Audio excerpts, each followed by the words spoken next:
All right, Kendra has 9 trophies displayed on a shelf in her room. This is 1/3 as many trophies as Dawn has displayed. The equation 1/3 D equals 9 can be used to find how many trophies Dawn has. So how many trophies does Dawn have? So we basically just need to solve this equation. So when we do this, we want to get the variable alone.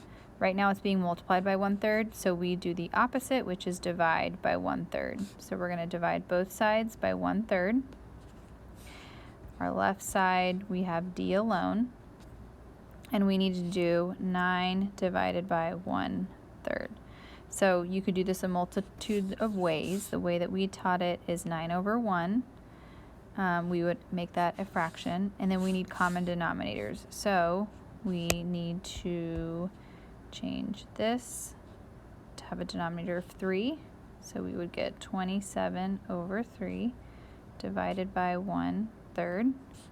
And then we do top over top. So 27 divided by 1 would give us our answer, which is just going to be 27. Now you could use keep change reciprocal, and that should get you the same answer, but this tells us that Dawn has 27 trophies on her shelf.